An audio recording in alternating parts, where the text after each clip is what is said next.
Hi, Jana. It's so great that we're finally here at the closing table, and yet the process has gone pretty quickly, hasn't it?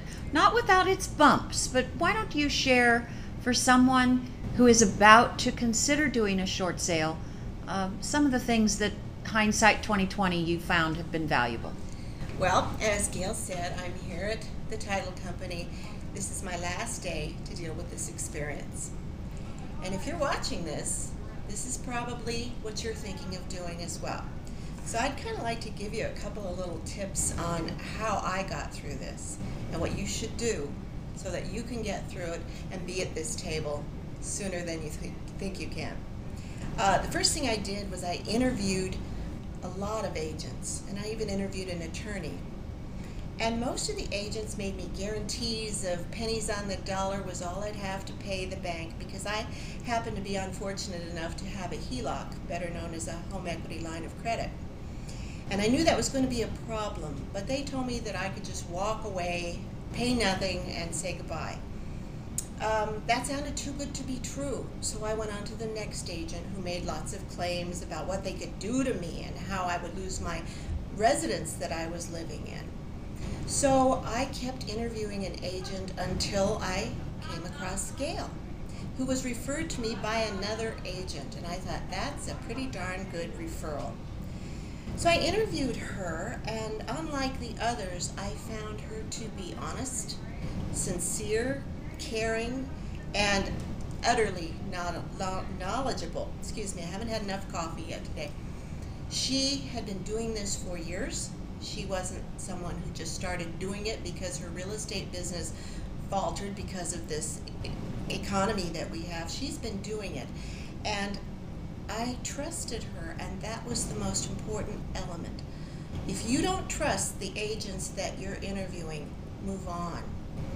Now, we did have some bumps because of this HELOC and because the house was an investment property. And I, at times, lost control. I was upset, I was angry, I was crying, I was in denial, I wasn't going to be railroaded, I just was madder than hell. But Gayle was there to calm me down and keep it real for me. She kept telling me we'd get through it, it's okay to cry, it's okay to get mad. But I knew that as a negotiator, I could see she was a wonderful negotiator the day I met her, and she was so well organized. So with that great negotiation that I knew she could perform, I wasn't afraid that she would alienate the people who were trying to collect the money on the HELOC. I knew she'd develop a rapport with them, and they would like and trust her as I did. And that is the most important thing I can tell you if you're going to begin this journey.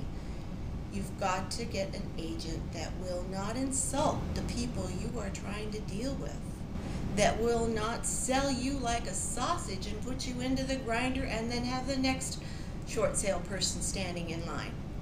Gayle gave me all the time I needed, always. She never rushed me. She never made me feel stupid, because I had never done a short sale before, and I was an agent in California.